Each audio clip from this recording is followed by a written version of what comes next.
Bonjour Daniel Haïk. Bonjour Rudy Saada. Nous allons commencer ce journal par un point sécuritaire après une nuit mouvementée.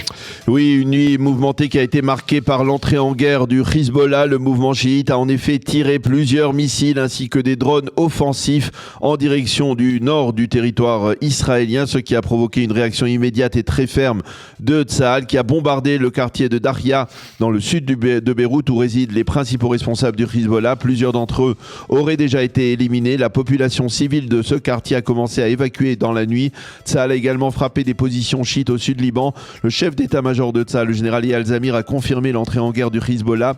Ils le paieront très cher, a-t-il déclaré. Le premier ministre libanais Nawaf Salam a déclaré que l'envoi de missiles à partir du sud Liban était irresponsable. Il doit réunir ce matin, à l'heure même où nous parlons, une réunion d'urgence du gouvernement libanais.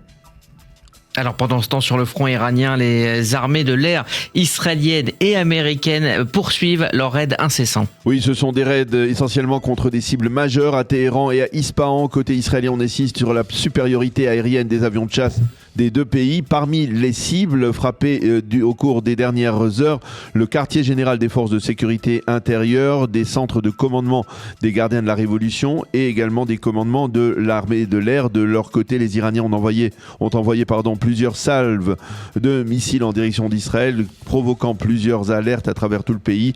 Hier soir, vers 23h, un missile s'est abattu dans un des quartiers périphériques de Jérusalem, faisant 6 blessés, dont un grave. Ce matin, nous avons déjà enregistré ici à Jérusalem 2 alertes avec plusieurs interceptions au-dessus de nos têtes.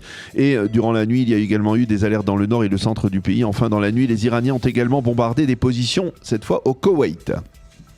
Et la journée d'hier a été marquée par ce tir meurtrier, missile balistique iranien sur la ville de Beth Shemesh. Oui, 9 personnes, dont des membres d'une même famille, ont été tuées. Plus d'une cinquantaine ont été blessés. Hier, ce missile a frappé de plein fouet un bâtiment renfermant une synagogue et un abri dans lequel plusieurs habitants de Beth Shemesh s'étaient réfugiés. Le toit de l'abri s'est effondré, tuant une partie des victimes. Les autres se trouvaient dans des immeubles avoisinants qui ont été soufflés par l'explosion du missile. Le missile a creusé un immense cratère autour du point d'impact. Les forces de sécurité israéliennes ont étudié la puissance du missile afin de déterminer comment il a pu causer tant de dégâts et tant de pertes en vie humaine. On connaît ce matin l'identité de 4 de ces victimes. Il s'agit de Sarah Elimelech, de sa fille Ronit, du jeune Raphaël Revar, 16 ans, et de Oren Katz. Sur le plan sécuritaire, Daniel, Tsahal a mobilisé depuis le début de l'opération plus d'une centaine de milliers de réservistes. Oui, ces réservistes sont essentiellement déployés depuis hier aux frontières d'Israël et dans les zones sensibles comme par exemple la Judée-Samarie. Les frontières les plus sensibles actuellement sont celles du nord avec le Liban et la Syrie. On en a parlé à l'instant. Beaucoup de réservistes appartiennent également aux unités de la défense passive. Au sein de l'armée, on affirme que cette mobilisation est destinée à consolider le sentiment de sécurité au sein de la population. Et puis une question se pose ce matin, est-ce qu'il y aurait un double son de cloche de la part de Donald Trump quant à la sortie de ce conflit ? Eh bien oui, effectivement, c'est une question que l'on se pose en Israël. Hier après-midi, le président américain a déclaré que la nouvelle direction iranienne, celle qui a remplacé Khamenei, avait demandé à lui y parler. J'ai accepté, a dit le président, et cela a été commenté en Israël comme une volonté de la part de Donald Trump de mettre fin au plus tôt à la guerre, en particulier parce que celle-ci n'est pas particulièrement populaire aux États-Unis, y compris au sein de l'électorat républicain. Cependant, plus tard dans la soirée, le président Trump a déclaré au New York Times que l'actuelle campagne militaire allait durer 3 à 4 semaines. C'est le délai nécessaire pour remplir nos objectifs, a dit le président. Et puis un peu plus tard dans la nuit, le président Trump, lui, a durci le ton. Oui, il a appelé les forces militaires iraniennes à une reddition sans condition, sinon vous devrez être confrontés à une mort certaine. Le président a indiqué que l'ensemble du commandement militaire iranien avait été décimé. Il a confirmé que les opérations militaires américaines allaient se poursuivre jusqu'à, je cite, que nous ayons atteint nos objectifs. Nous combattons non seulement pour garantir la sécurité des États-Unis, mais aussi pour les générations futures, a déclaré Donald Trump. Et de son côté, Benyamin Netanyahou, lui, se montre très clair. Il donne l'ordre de poursuivre l'opération. Oui, à l'issue d'une réunion de consultation avec le ministre de la Défense, le chef d'état-major et le chef du Mossad hier soir, Benyamin Netanyahou a affirmé qu'il avait donné des instructions afin de poursuivre l'opération militaire. Il a rappelé que le tyran Khamenei avait été éliminé hier et que des dizaines d'autres dignitaires du régime iranien avaient également été neutralisés lors des raids israéliens. Nous frappons au cœur de Téhéran avec une intensité qui cesse de croître, a dit le Premier ministre, qui a également présenté ses condoléances aux familles des victimes de l'impact meurtrier à Beth Shemesh et a adressé des vœux de prompt rétablissement aux blessés. Il faut souligner, Rudy, qu'il y a actuellement une réunion du cabinet restreint pour la sécurité nationale qui se réunit tôt ce matin. Nous sommes en ligne avec Raphaël Yerushalmi. Raphaël, bonjour, Boker Tov. Boker Tov. Merci d'être avec nous ce matin. Je rappelle que vous êtes ancien officier supérieur des renseignements militaires israéliens. Alors la première question que je vous pose, elle concerne ce nouveau front, ou cet ancien nouveau front qui s'est rouvert la nuit dernière avec des tirs du Hezbollah en direction du territoire israélien. C'est une surprise? Vous pensez que c'est véritablement l'ouverture d'un front ou c'est un coup de semonce de la part du mouvement chiite? Difficile à dire, mais d'un côté, tant mieux, car si déjà terminons le travail, et le Hezbollah a une épine dans le pied depuis tant d'années, que nous avons maintenant l'occasion de le faire un grand nettoyage au sud Liban, et même peut-être plus loin, en présence des Américains, de la 6e flotte et dans la Méditerranée et du porte-avions Ford. C'est un moment idéal, en tous les cas, pour frapper le Hezbollah. Et donc, il a invité Tzahal à s'occuper de lui. Et bien, Tzahal va s'occuper de lui. Et dans la nuit qui vient de s'achever, des frappes extrêmement importantes ont impacté le Hezbollah, et surtout au niveau du commandement, puisque le numéro 2, qui est le chef de la branche politique du Hezbollah, a été éliminé dans le quartier privilégié, favori du Hezbollah à Beyrouth, la Dakhia. C'est la personne qui, en fait, devrait remplacer Naïm Kassem, le chef actuel du Hezbollah, s'il venait être éliminé. Donc, une entrée en matière très très intense de Tzahal, qui venait d'ailleurs de solliciter ses réservistes en prévision de cette possibilité-là. Donc, on était prêt à cette éventualité. Cette éventualité arrive, et donc on s'en occupe comme prévu. Alors effectivement, donc ça c'est un nouveau front que Tzahal peut gérer. Maintenant, je voudrais qu'on revienne à l'offensive américaine, israélo-américaine ou américano-israélienne contre les cibles iraniennes. Alors, est-ce que vous pouvez nous décrire, nous expliquer ce qui est en train de se passer, ce que font les deux armées, d'ailleurs comment elles se répartissent, on va dire, les cibles en Iran? Alors oui, c'est un très bon point. Il y a effectivement une division du travail avec le gros de la destruction massive des rampes de lancement balistiques, de l'industrie de production de missiles et de drones. Tout cela, c'est plutôt le côté américain, avec la grosse cavalerie, car les B-52 entrent dans la danse, et aussi les B-2 qui peuvent donc viser des cibles qui sont sous terre, profondément enterrées, dont certaines usines de production de missiles balistiques. On a perdu Raphaël Yerushalmi. Côté israélien. Voilà, on vous avait perdu pendant quelques secondes. Ah mais allez-y.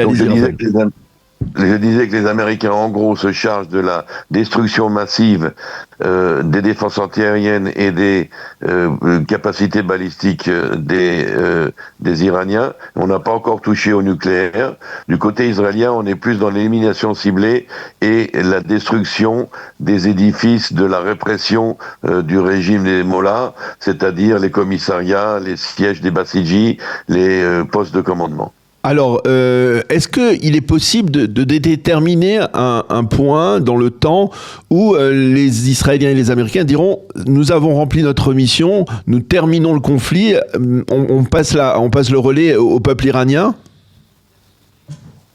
impossible de déterminer ça dans le temps. Il y a 2 points importants. Tant que les Iraniens posent une menace militaire, sécuritaire, ils ne sont pas neutralisés, on ne peut pas arrêter l'opération puisqu'ils continueront à tirer. Et puis le second point, l'objectif maintenant, on ne peut pas revenir en arrière, c'est un point de non-retour, c'est de faire chuter le régime. Et ça va dépendre plus à l'interne du peuple iranien que des bombardements israélo-américains. Alors, on parlait, on avait le sentiment que justement au cours de cette année, depuis le mois de juin dernier, les Iraniens s'étaient équipés, avaient multiplié leur production de missiles balistiques. Alors c'est vrai qu'il y a des missiles, il y a des dizaines et des centaines de missiles qui ont été tirés depuis samedi, mais c'est pas véritablement les salles dont on parlait, qui semblaient particulièrement menaçantes. Est-ce que je me trompe ou finalement jusqu'à présent l'armée iranienne n'a pas tiré, on va dire tous ces missiles? Il en a encore plusieurs centaines. Ah oui, loin de là, parce que nous en sommes au bout de 2 jours, ils ont beaucoup tiré.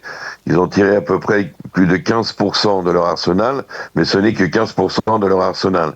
Il faut pas oublier que lorsqu'on parle des tirs de missiles iraniens, ou même des drones, une immense partie est interceptée et détruite dans les cieux iraniens, avant même de sortir de l'Iran. Donc ce qui filtre vers l'extérieur, vers les pays du Golfe ou Israël, ce n'est qu'une petite partie de ce qui a été tiré du côté iranien, qui en gros, près de 70%, sont déjà interceptés dès le départ. Maintenant, comme je vous l'ai dit, on est entre 15, peut-être 20% seulement de l'arsenal iranien qui a été dilapidé. Le problème, c'est qu'ils ont de plus en plus de mal à s'organiser, parce que pour tirer un missile balistique, c'est toute une organisation. Vous êtes facilement repéré et on peut être détruit avant même de pouvoir tirer le missile.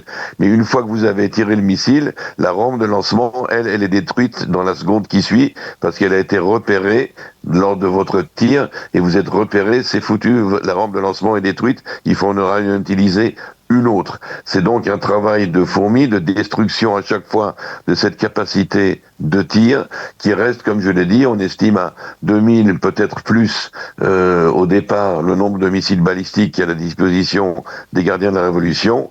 On est donc encore loin du compte, il leur reste des centaines de missiles, certains n'ont même pas utilisé encore véritablement, ce sont ceux à tête multiple, c'est-à-dire qu'ils peuvent se diviser en 10 têtes différentes, et là il faut intercepter 10 sous-missiles, si vous voulez, au lieu d'un seul missile, ce qui est très compliqué pour la défense antiaérienne. Donc il y a encore du pain sur la planche et on est loin d'avoir détruit l'arsenal.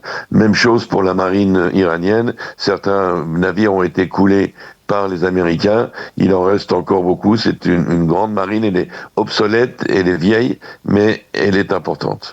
Alors, une dernière question, Raphaël. Est-ce que vous avez une explication pourquoi les Iraniens tirent en direction des pays arabes, comme ça s'est passé la nuit dernière au Koweït et au cours des derniers jours, même en Arabie Saoudite, même au Qatar, si je ne m'abuse? Qu'est-ce qui pousse les Iraniens à ouvrir ces fronts-là? La seule explication que je vois, parce que je suis vraiment pas dans la tête de ces gens qui sont fanatiques et complètement irrationnels, c'est le calcul qu'ils auraient fait de précipiter la région dans un certain chaos, de créer une crise économique mondiale, de créer une pression peut-être des pays arabes sur les Américains pour arrêter les frais. Or, c'est exactement le contraire qui se passe, et j'en prends pour facteur quand même qui révèle à quel point ils se sont trompés, que hier, c'est extraordinaire, c'est un moment historique, le chef de l'état-major de Tsahal, le général Eyal Zamir, s'est entretenu avec ses collègues des armées arabes, des Émirats, de l'Arabie Saoudite, au téléphone, avec les chefs d'état-major de ces armées. C'est un tournant absolument historique. Oui, ça veut dire aussi, ça sera vraiment ma dernière question, ça veut dire aussi qu'Israël s'impose aujourd'hui de par sa proximité avec les États-Unis comme, on va dire, la puissance militaire régionale incontestée? Oui, je crois que c'était déjà le cas en juin dernier. Le fait que les Américains entrent dans la danse, on les en remercie. Mais s'ils rentrent dans la danse, c'est grâce à nous, parce qu'en juin dernier, on avait préparé le terrain, et aujourd'hui, les corridors opérationnels qui sont utilisés par les Américains ont été en fait ouverts par les Israéliens.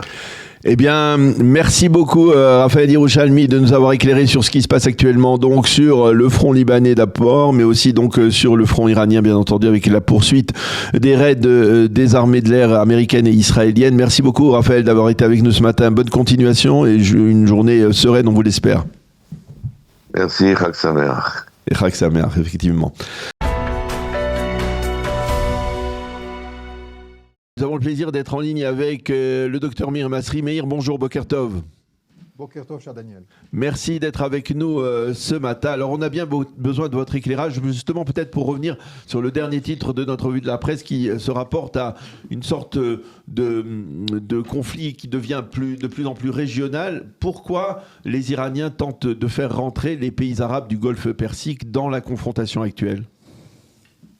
D'abord parce qu'ils n'ont plus rien à perdre. Et c'est là, effectivement, la différence entre la guerre à laquelle nous assistons aujourd'hui et la confrontation des 12 jours, la guerre dite des 12 jours de juin 2025. Deuxièmement, pour que la pression soit maximale sur les États-Unis, mais aussi sur la communauté internationale. Et puis, troisièmement, je pense aussi que ça n'a pas été bien calculé parce qu'ils pensaient qu'en visant les installations militaires des Américains dans les pays du Golfe, eh bien, ils allaient quand même, je veux dire, mettre la pression sur les Américains sans pour autant qu'il y ait des réactions trop violentes de la part des pays arabes, comme ce fut le cas en 2025. Il y avait eu une attaque contre une base en Irak et contre la principale base américaine au Moyen-Orient à Doha. Et il n'y a pas eu pour autant des réactions arabes violentes. Et bien aujourd'hui, on voit qu'à l'inverse, eh bien, ce sont des ambassadeurs qui sont expulsés, des relations diplomatiques qui sont rompues, des formules extrêmement violentes prononcées dès les premières heures par le roi saoudien, par le président émirati, en parlant d'attaques, d'agressions extrêmement lâches.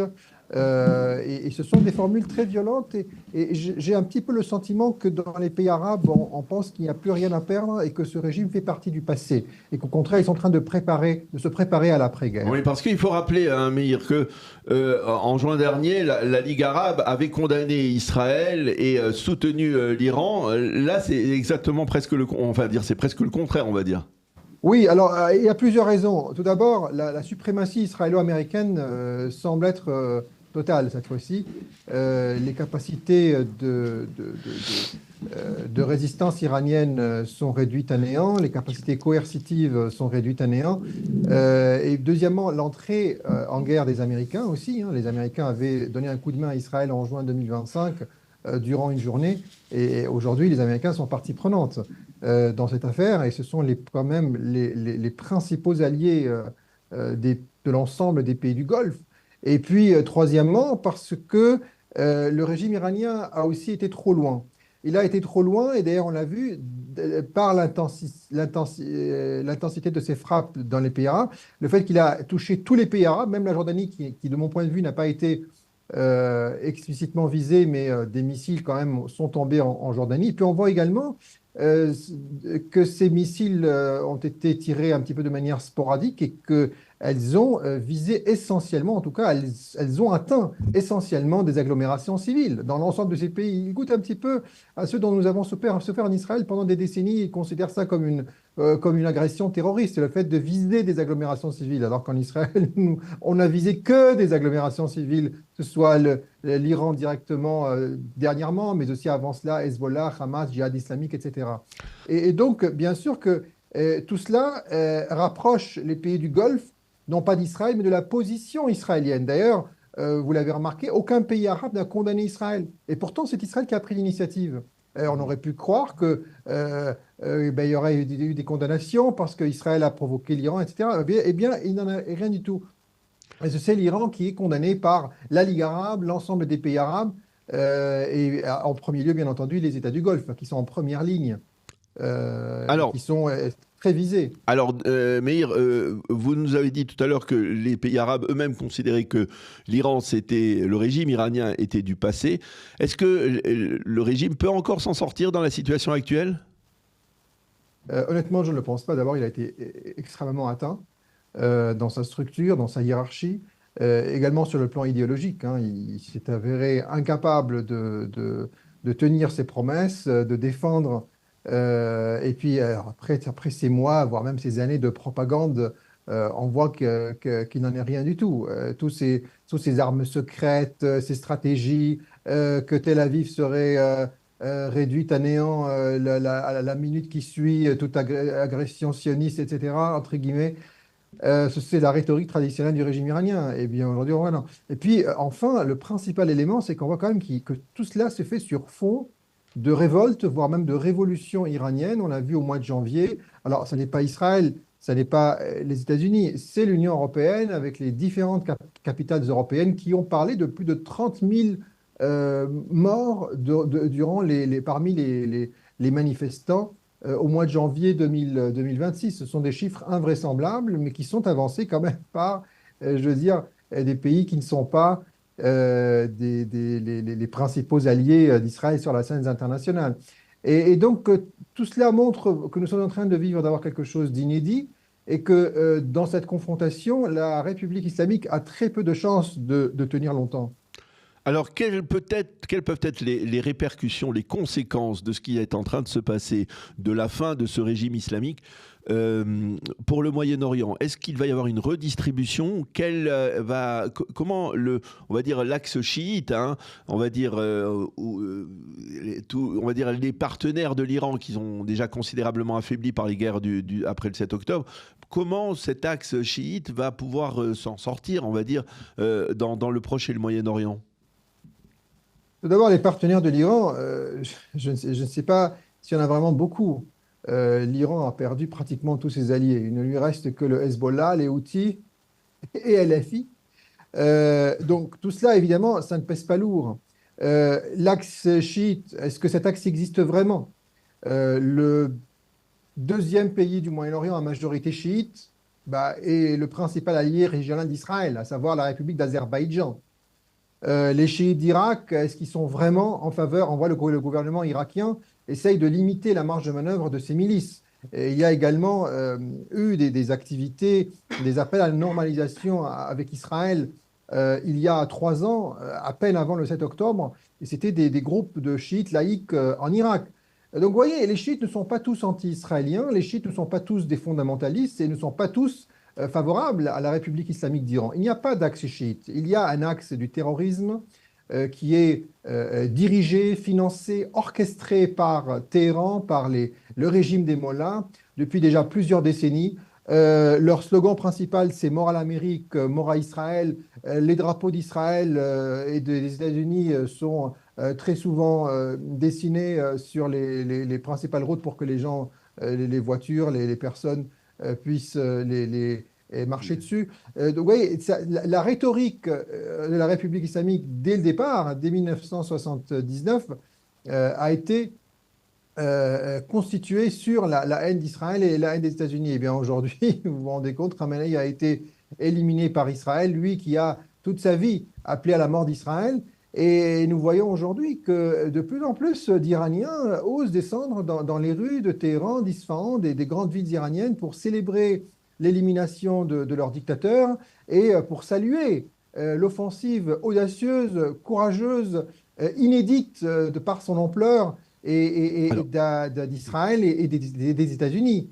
Qui aurait pensé cela? Vous vous rendez compte, quelques semaines avant la guerre, il y a à peine quelques semaines, on disait oui, mais est-ce que si dans le sillage d'une confrontation entre les Américains et les Iraniens, Israël reçoit des missiles iraniens, est-ce qu'Israël réagirait? Vous savez, on est encore emprisonné dans des schémas du passé, avec l'époque Shamir où Israël ne réagissait pas au Saddam Hussein. Alors, Israël a pris l'initiative. Hein. Israël est un acteur majeur. Il n'y a aucun doute que cette guerre à laquelle nous assistons aujourd'hui consacre l'hégémonie d'Israël dans la région. Alors, d'ailleurs, ne plaît pas à tout le monde. Justement, en partant du principe qu'effectivement ce régime est à la dernière, on va dire, à la dernière ligne droite de son existence, est-ce qu'il va bientôt disparaître? Quelles peuvent être les cas de figure pour l'avenir de l'Iran. Est-ce que vous pensez que l'Iran peut rester unifié telle qu'elle est aujourd'hui, ou alors on risque de se retrouver dans une Iran qui serait morcelée avec peut-être une république kurde, une république azérie, d'autres minorités qui sont extrêmement présentes en Iran, ou alors tout le monde va réussir à trouver un dénominateur commun, peut-être autour de la personne de Reza Pahlavi. Quel est votre avis là-dessus ? Écoutez, il est quand même très difficile de prévoir les choses parce qu'il y a une multitude de scénarios qui se profilent aujourd'hui. D'abord, le scénario d'une chute rapide et d'une transition ordonnée, ce qui serait évidemment l'idéal pour tout le monde, pour l'Iran, pour les Iraniens, pour les pays de la région, pour Israël, pour le monde. Deuxième élément, évidemment, le scénario que vous évoquez, à savoir eh bien, un enlisement qui serait suivi d'un morcellement de l'Iran et qui, de mon point de vue, serait la porte au chaos et ne profiterait à personne. Je tiens ici à souligner qu'Israël a des alliances solides en Iran et que les alliés de l'Iran d'Israël sont des Iraniens, que ce soit l'opposition iranienne à l'étranger, mais aussi l'opposition iranienne en Iran. Et donc, je ne pense pas que nous ayons intérêt particulièrement à ce que l'Iran explose, mais plutôt à ce que l'Iran reste uni, mais dans le cadre d'une transition vers la démocratique et surtout une reprise des relations pacifiques qui ont toujours existé entre Jérusalem et Téhéran. Troisième scénario possible, eh bien, c'est que le régime reste sous une forme beaucoup plus, je ne veux pas dire modérée parce que ça n'existe pas vraiment, pour ne pas parler d'islamistes modérés, ce serait comme parler de nazis modérés, mais avec un régime sous une forme beaucoup plus souple, affaibli, encerclé, en renonçant à toutes ses revendications pré-guerre. Et c'est également un scénario. Mais effectivement, pour l'instant, tout doit être fait, de mon point de vue, pour favoriser le premier scénario, à commencer par constituer un véritable front à l'intérieur de l'Iran avec les alliés d'Israël, des États-Unis, qui sont en réalité les alliés de l'Iran. Ceux qui croient dans la possibilité d'un Iran pacifique, d'un Iran démocratique et d'un Iran prospère, qui profiterait enfin de ses ressources naturelles abondantes pour le bien-être et la prospérité de son peuple, au lieu d'investir dans les organisations terroristes, les milices, et d'interférer dans les affaires intérieures des pays de la région. Eh bien, Dr Meir Masri, merci beaucoup pour toutes ces explications extrêmement intéressantes sur l'avenir, on va dire essentiellement l'avenir de cette région du Moyen-Orient, dans l'hypothèse où le régime iranien terminerait ses jours dans les prochaines semaines. Merci beaucoup d'avoir été avec nous ce matin. Bonne continuation, à bientôt Meir. À bientôt. Nous sommes en ligne avec Ida Degani-Schmidt. Est-ce que Ida est avec nous ? Oui, bonjour. Oui, bonjour. Merci d'être avec nous ce matin dans cette édition spéciale sur Radio Kalita en direct de Jérusalem. Merci d'être avec nous. Je voudrais d'abord avoir les informations dont vous disposez sur vos amis, proches, familles qui sont à Téhéran, en Iran. Comment se portent-ils et quelles sont leurs intentions au cours des prochains jours ? Alors, merci de me recevoir. D'abord, vraiment une pensée très forte, à la fois pour nos populations mutuelles, mais aussi pour les soldats libérateurs. Ce que j'arrive à avoir, vous savez que la communication est coupée très rapidement par ce régime pour empêcher toute possibilité de mise en garde ou en tout cas nous avons beaucoup de difficultés pour les avoir. Cela étant dit, j'ai eu la chance d'avoir quelques amis par Starlink et tous sont heureux de voir enfin un espoir se présenter, de pouvoir venir à bout de ce régime. Ils vont bien, je les trouve pas effrayés, je les trouve vraiment rempli d'espoir, même si, notamment pour une amie qui est vraiment très très proche des QG, des gardiens de la Révolution, elle me disait entendre et avoir des détonations très importantes, mais elle avait une voix très joyeuse et beaucoup d'espoir. C'est un peu comme vous nous le disiez déjà à l'époque, au mois de juin dernier, un peu comme les résistants français qui voyaient, on va dire, les armées alliées débarquer en Normandie en 1944 et être prêts à souffrir pour pouvoir finalement, au bout du compte, voir la liberté. C'est cela un peu le sentiment ? Absolument ça, parce que de toute façon, qu'est-ce qui les attend, les Iraniens, qu'ils soient à l'intérieur ou à l'extérieur du territoire iranien? Ce qu'ils savent, c'est que leur vie est en danger. Nous avons vu la capacité de ce régime à tuer sans raison, à tirer même sur un avion avec des civils à l'intérieur. Nous les avons vus tuer à travers leur proxy des civils à travers le monde. Donc honnêtement, personne ne connaît aussi bien ce régime que les Iraniens, mais également les Israéliens et les peuples du Moyen-Orient et leur dangerosité. Et effectivement, ils le vivent comme le vivaient les Français à l'époque où les Alliés sont venus les libérer. Alors, je voudrais avoir votre sentiment. Vous pensez qu'il va y avoir un véritable soulèvement, c'est-à-dire lorsque les bombardements auront concrétisé l'objectif militaire de l'opération, est-ce qu'il y aura, on va voir des centaines de milliers d'Iraniens descendre dans les rues, peut-être certains armés pour, on va dire, planter le drapeau de la révolution iranienne, ou en tout cas du nouveau pouvoir sur les édifices du pouvoir iranien ?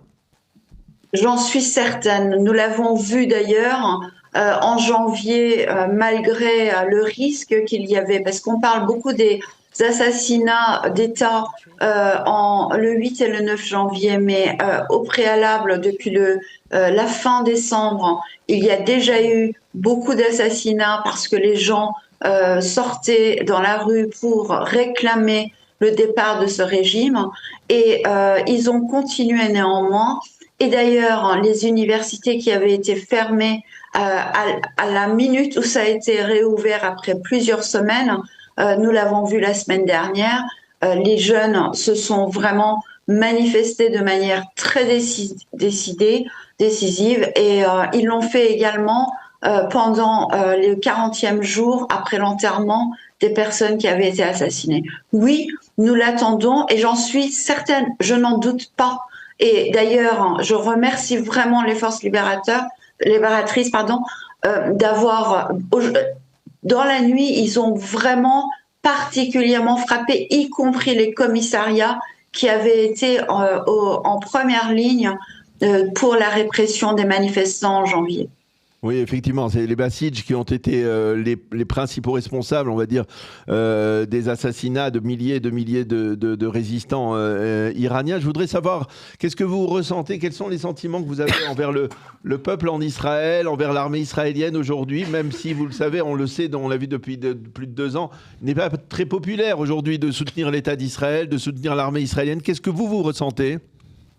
Alors d'abord, je vais vous dire, ce n'est peut-être pas populaire, je ne sais pas, pour des gens qui considèrent ou qui utilisent la loi internationale pour défendre les tyrans, mais nous les Iraniens, nous avons été dès le 7 octobre derrière les Israéliens et nous sommes particulièrement reconnaissants à la fois à Israël et à son peuple pour l'aide qui nous est apportée. Et nous sommes extrêmement solidaires et je peux vous assurer que nous tremblons pour les soldats qui sont là et aussi pour les civils des deux côtés. Nous sommes dans le même bateau. Personne ne comprend mieux que les Iraniens ce que subissent les Israéliens. Et on l'a montré à la fois à l'intérieur du territoire et à l'extérieur. Nous sommes ensemble sur le même bateau. Eh bien, Ida Degani-Schmitt, merci beaucoup pour votre témoignage. On espère qu'on se parlera la prochaine fois pour assister ensemble à la libération du peuple iranien. Merci à vous d'être avec nous. Merci à vous. Au revoir. Au revoir, bonne journée, à bientôt. Bonne journée à vous. Eh bien, nous sommes le 2 mars 2026. C'est l'heure de la revue de la presse et des médias israéliens en direct de Jérusalem sur Radio Kalita.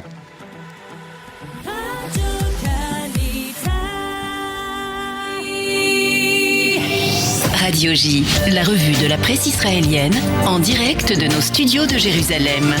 Et Daniel Haïk, les manchettes des quotidiens se focalisent ce matin sur ce drame hier à Beth Shemesh. Oui, effectivement, catastrophe à Beth Shemesh, titre ce matin le Israël Hayom en manchette en nous montrant une immense photo des dégâts causés par l'impact d'un missile balistique iranien. La catastrophe de l'abri, titre en manchette le Yediot Aharonot en nous expliquant que le toit d'un abri public s'est effondré sur des habitants qui s'y étaient réfugiés à la suite d'une alerte. Au-dessus de l'abri se trouvait une synagogue. Une mère, Sarah Elimelech, et sa fille Ronit, que l'on voit en photo ce matin, compte parmi les 9 tués lors de cet impact qui a blessé également plus d'une cinquantaine de personnes. Le Yediot Aharonot souligne que ce drame s'est produit alors que les Iraniens tiraient hier sans discontinuer des missiles en direction d'Israël et alors que le système de défense Flèche n'a pas été apparemment actionné au sein de Tsahal. On dément des informations sur des restrictions volontaires imposées dans l'armée à l'utilisation du système de défense Flèche. Et puis en encadré, le Yediot Aharonot publie également les photos des 2 victimes d'un impact avant-hier dans le centre de Tel Aviv. Il s'agit de Marina Belayev et de Marie-Anne Devera. Et à la suite de ce drame, le Israël Hayom a ouvert ses colonnes à celle qui fut la mère de Beth Shemesh, Alicia Bloch.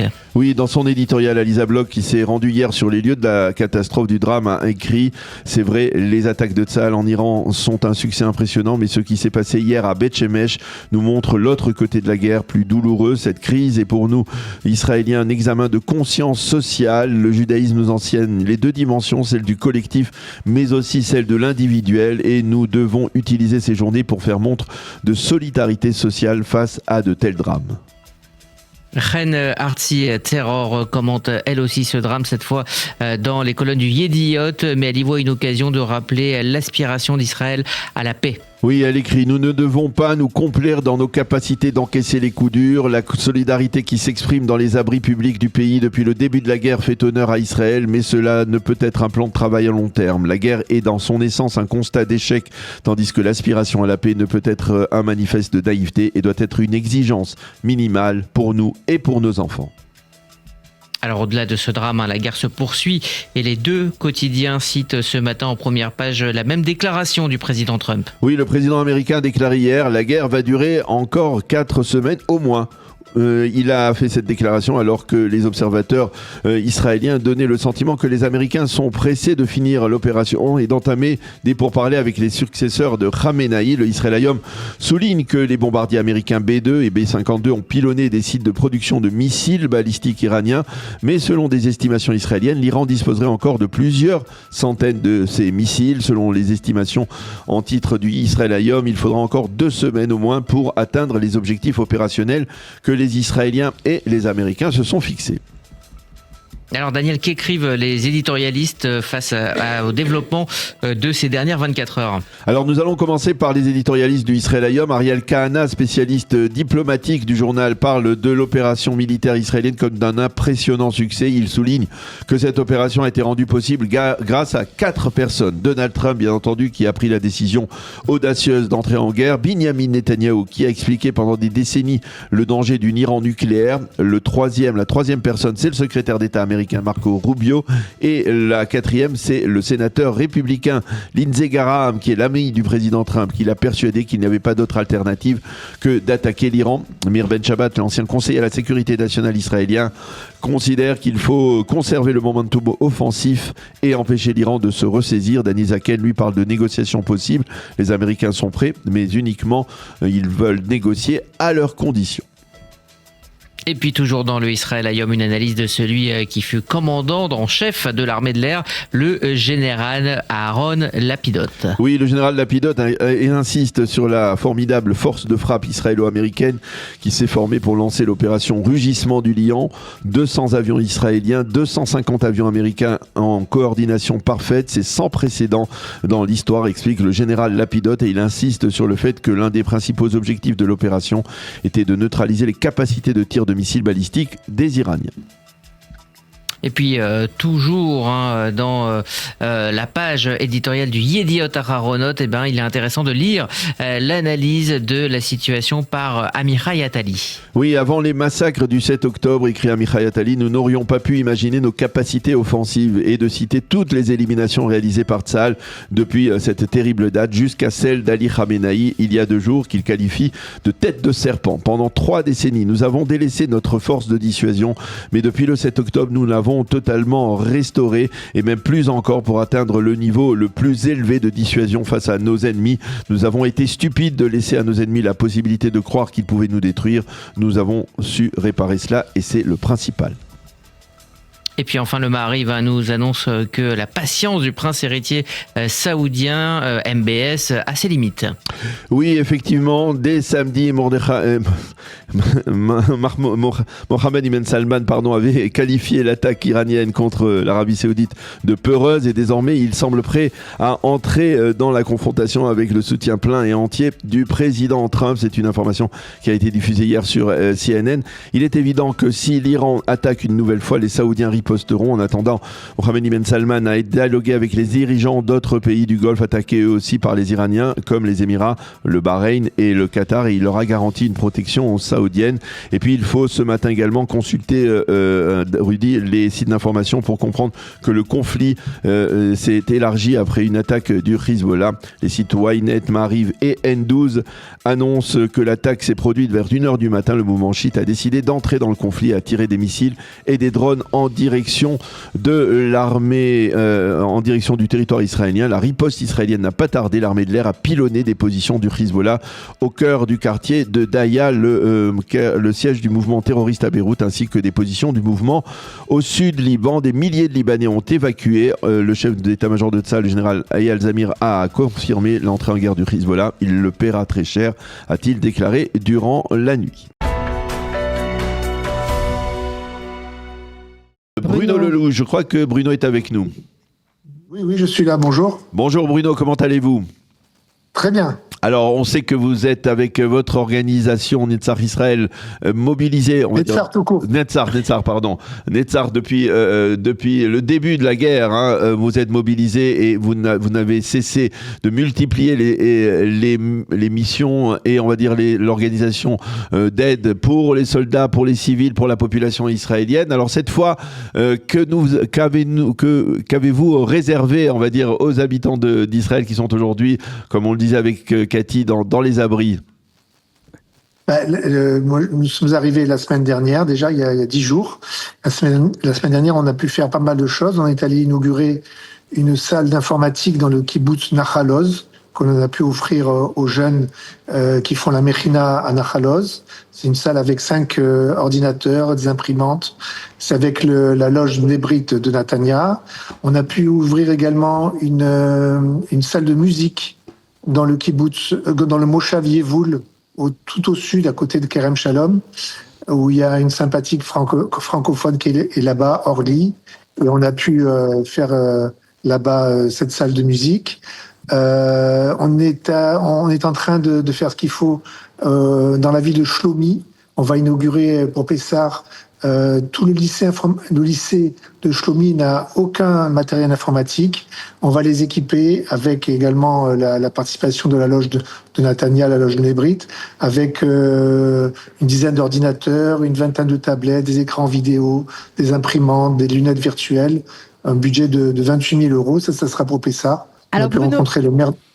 Bruno, on vous entend, on sait que vous faites énormément de choses. Vous êtes aussi venu pour aider, on va dire, les familles qui sont dans le besoin. Vous participez activement à la campagne Israël Tzedaka by Kalita et vous avez décidé de leur offrir des Mishloach Manot. Exactement. Donc la distribution aurait dû avoir lieu hier. Bon, les circonstances ont fait que ça a été un peu compliqué, mais malgré tout, notre partenaire Isabelle Gourmandise avec son mari Réhouven, ils ont parcouru Israël hier. On leur a dit de ne pas le faire, mais ils ont voulu le faire. Et donc, ils ont livré des Mishloach Manot à Ashkelon, à Netivot, à Ashdod, à Natania et à Ra'anana. Aujourd'hui, ils le font pour Jérusalem. Et on a eu déjà la distribution hier à Ashkelon. Les gens, entre deux alertes, sont venus chercher leur petit paquet de cadeaux, de gourmandises. On peut en offrir 300. Donc on a 300 familles qui en ont besoin, qui ont été avec Kalita choisies et qui vont recevoir leur paquet pour Pourim. Pourquoi c'est tellement important pour vous vous faites tellement d'actions, de vous manifester justement à Pourim et de les gâter par des friandises, des gâteaux? Je pense que ces familles-là qui n'ont pas assez de moyens, elles ne pourront pas s'offrir des gâteaux, des friandises importantes pour tous leurs enfants. Ces familles n'ont pas les moyens peut-être pour s'acheter ce genre de choses, et donc c'est important de leur offrir, en dehors de leur offrir des cartables, de l'argent pour s'acheter de nourriture, un petit peu de superflu, c'est-à-dire des gâteaux, des choses qui font plaisir. Donc ça nous paraît évident. C'est la 3e année que l'on fait ça avec Kalita, et à chaque fois on voit le sourire des familles devant nous, et ça suffit largement pour notre bonheur. Vous avez beaucoup de remerciements. Les gens sont très très très sensibles à ce que vous faites. C'est vrai, c'est parce que c'est des petites choses en fait, mais en tout cas pour ces gâteaux de Pourim, mais c'est important pour les familles, et on reçoit des petits messages, les enfants font des petits dessins, c'est très sympathique. Voilà, alors j'imagine que vous êtes aussi sur le pont pour la campagne Israël Tzedaka Kalita. On rappelle évidemment, Daniel, Olivier, que cette campagne va aider plus de 1000 familles francophones dans tout Israël, évidemment, des gens qui parfois ont des accidents de la vie. C'est pas forcément qu'ils sont dans la misère. Souvent les 2 parents travaillent, mais ils n'y arrivent pas à un moment donné, parce qu'il y a eu un divorce, parce qu'il y a eu une maladie, parce qu'il y a eu une perte de travail avec la guerre.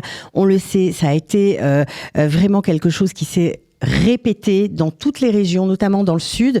Et ça, c'est très important de se mobiliser, de continuer à se mobiliser, Daniel. Oui, merci beaucoup Bruno Lelouch d'avoir été avec nous ce matin. Bonne fête de Pourim. Juste avant de finir, Bruno, parce qu'on sait que vous êtes à Tel Aviv, comment ça s'est passé pour vous ces derniers jours ? Comme tout le monde, vous devez voir ma tête, je suis un peu fatigué. On ne dort pas beaucoup, mais bon, on est serein. On sait que on a le droit avec nous, on a l'histoire avec nous, et on va vaincre. Marc, bonjour, Boker Tov. Boker Tov. Alors, merci d'être avec nous ce matin dans cette édition spéciale sur Radio Kalita. D'abord, je voudrais vous poser une question triviale aujourd'hui. En tant qu'Israélien, vous vivez ici en Israël, mais aussi en France. Qu'est-ce que vous ressentez, vous, dans ces circonstances tout à fait exceptionnelles ? On ne peut qu'être marqué par ce clin d'œil incroyable de l'histoire, qui veut que un dirigeant qui depuis 37 ans, Khamenei, parlait de détruire Israël, on entend tous Khamenei Amman, a été tué le jour du Shabbat Zachor, le Shabbat où on doit se souvenir de ce qu'Amalek a fait au peuple d'Israël, et évidemment Amman et Khamenei sont des descendants d'Amalek. Donc on se dit, on est à un moment historique où on espère que ce régime va définitivement chuter. Évidemment, ça a un coût. Évidemment, la vie ces jours-ci en Israël est difficile, et malheureusement, on compte des morts dans la population.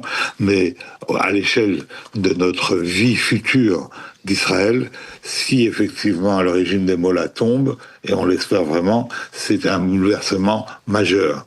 Alors ici, nous sommes sur le front, on réagit comme tout le monde à chaque alerte, etc. Évidemment, en France, on se sent à la fois concerné, meurtri et plus impuissant. Mais voilà, c'est un sentiment, c'est difficile, mais c'est quand même une joie de voir qu'on s'approche d'une solution magnifique. Alors, cette période, c'est aussi une véritable période de solidarité, on va dire solidarité nationale entre les Israéliens. Tout celui qui est descendu dans les abris publics le comprend véritablement. Alors, cette solidarité, elle s'exprime, bien entendu, donc face à l'adversité du régime iranien, mais elle doit s'exprimer, selon vous aussi, à travers l'aide, le soutien aux familles qui sont les plus douloureusement touchées, ou les familles qui sont dans le besoin aujourd'hui, puisque, il faut le rappeler, on l'a dit hier et on va le redire aujourd'hui, la campagne de la Tzedaka, Israël Tzedaka by Kalita, bat son plein et elle continue, elle se poursuit pour venir en aide justement aux familles qui peuvent être touchées par ce qui se passe actuellement, mais qui sont dans le besoin en général. Effectivement, c'est très important. Chaque année, nous faisons donc cette campagne juste avant Purim. Pourquoi ? En raison déjà de ce qui s'est passé à Purim, du caractère miraculeux, nous aidons chaque année environ 800 familles qui sont dans le besoin ou qui ont eu des circonstances malheureuses de leur vie et qui peuvent demain se ressaisir. Donc il faut les aider lorsqu'elles sont à un moment donné en détresse. Et 800 familles que nous aidons au niveau alimentaire, il n'y a pas une mitzvah plus importante que d'aider quelqu'un et leurs enfants, une famille et les enfants à manger à leur faim, mais que nous aidons également, notamment, ce qui est très important actuellement, par des aides psychologiques à ces familles et d'autres services que nous donnons régulièrement. Donc, bien sûr, il faut aujourd'hui aider ces familles. Je vais vous donner un exemple. Vous savez qu'il y a eu, il y a 2 jours, une grande explosion à Tel Aviv, un immeuble qui a été détruit et beaucoup d'immeubles autour qui ont également été touchés, et il y a eu plus de 200 personnes qui ont été évacuées. Parmi les gens évacués, il y a 2 familles françaises qu'évidemment Kalita va aider, parce qu'elles sont aujourd'hui sans logement. Donc oui, c'est le moment d'être généreux, c'est aussi une façon de participer à ces temps presque messianiques que nous vivons. C'est un devoir. C'est un devoir. C'est une mitzvah très importante, le fait d'être généreux avec autrui. Dans la Torah, il est écrit titem, donner tu donneras. C'est-à-dire on insiste sur l'importance d'aider quand on peut aider. Et Rachid dit, même s'il faut aider 100 fois, tu aides 100 fois. Donc c'est très important. Et donc, en faisant cette mitzvah autour de Purim, nous remplissons en fait 3 mitzvot. Le fait d'aider des gens, notamment à manger. Matanot laevionim, c'est une mitzvah spéciale pour Purim. Et si vous faites un don aujourd'hui, vous vous acquittez de cette mitzvah. Nous avons commencé à distribuer en votre nom des Matanot laevionim. Et je dirais même, il y a une mitzvah particulière d'aider les Olim. Pourquoi ? Parce que quand vous quittez la France, pour ce qui nous concerne un pays, pour aller en Israël, nous savons que ça n'est pas facile. Et nous savons que nous pouvons avoir des problèmes financiers. Et Abraham, lorsqu'il est parti et qu'il est allé, c'est raconté dans la Sidra Alech-Locha, en Israël, lui-même s'est posé la question, qu'est-ce qui va se passer au niveau matériel pour moi quand j'arriverai dans le pays que Dieu va m'indiquer ? Et Dieu lui a donné une bénédiction spéciale, le mammon, l'argent. Il lui a dit, ne t'inquiète pas, je ferai en sorte que tu n'aies pas de problème financier.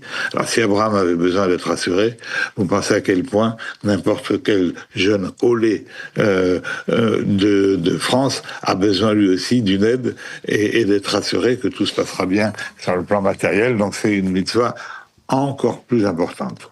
Alors, et ce que je voudrais dire aujourd'hui, c'est que il y a beaucoup de causes qui méritent le soutien, et je sais que beaucoup de francophones sont particulièrement généreux.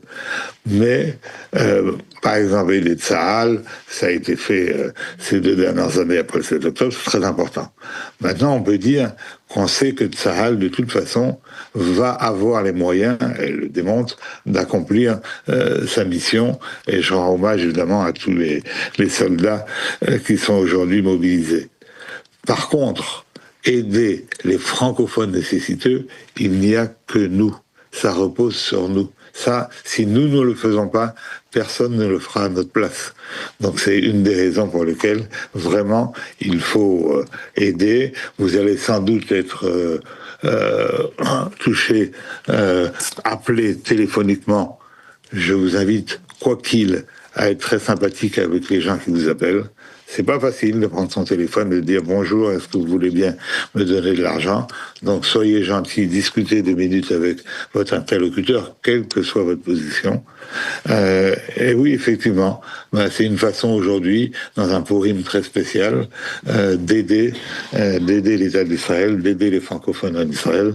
Et cette mitzvah est d'autant plus adéquate aujourd'hui.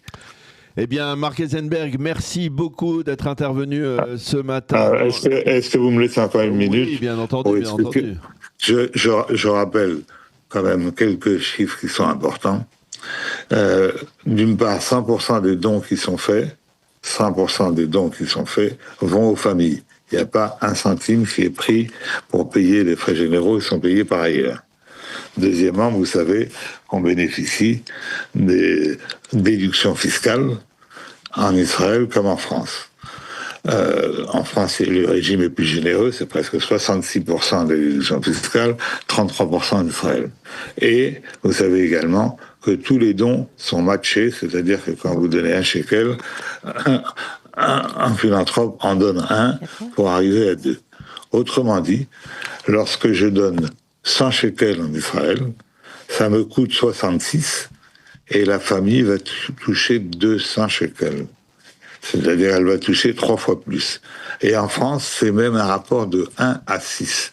Si je donne 200 €, le prix d'un restaurant, on va dire, 200 €, ça va me coûter à moi seulement 160 € et la personne va toucher presque 600 €. Et 600 € pour une famille, c'est beaucoup. Donc vraiment, c'est un don qui est multiplié. Donc soyez généreux. Nous ne vivons, et ces familles que nous soutenons depuis des années ne vivent que grâce à votre générosité. Dans le budget de Calita, 75 ou 80% du budget, c'est les dons de chacun. Donc c'est le moment de manifester votre unité. Aujourd'hui, il y a une grande unité du peuple dans ces moments difficiles, et pour une fois, et on s'en réjouit de toute la classe politique, c'est également le moment où il faut être unis avec ses frères et vous rendre compte que pour vous, donateurs, ça sera un petit don, alors que ça peut changer la vie de famille. Merci beaucoup. Le grand rabbin d'Israël a émis hier une lettre pour donner des instructions justement concernant la fête de Purim, et ça concerne surtout la Megillah, puisque la Megillah se lit, comme vous le savez, à la synagogue en général, en minyan, avec une grande assemblée, puisque tout le monde vient, les hommes, les femmes, les enfants viennent en général à la synagogue. Cette année, ce ne sera pas possible, surtout si vous êtes dans une synagogue où il n'y a pas un lieu protégé, où il n'y a pas un miklat. Dans ces cas-là, le rabbinat a donné plusieurs instructions, et donc s'il n'est pas possible de lire la Megillah dans une synagogue ou dans un lieu qui est protégé, on peut lire la Megillah individuellement, et donc non en assemblée, et celui qui entend, parce que on a eu certaines questions qui ont été posées, est-ce qu'on peut entendre la Megillah soit à la radio, soit par téléphone? Et le grand rabbin d'Israël a dit que celui qui entend la Megillah par téléphone ou par la radio ne s'acquitte pas donc de la mitzvah de la lecture de la Megillah. Donc si vous ne pouvez pas vous rendre à la synagogue parce que vous n'avez pas d'endroit protégé, il est possible de lire tout simplement la Megillah chez soi. Si vous avez une Megillah dans un parchemin kasher, vous pouvez faire la bracha. Sinon, vous pouvez lire tout simplement dans un chumash, dans un livre. Mais dans ce cas-là, il ne faudra pas dire la bracha.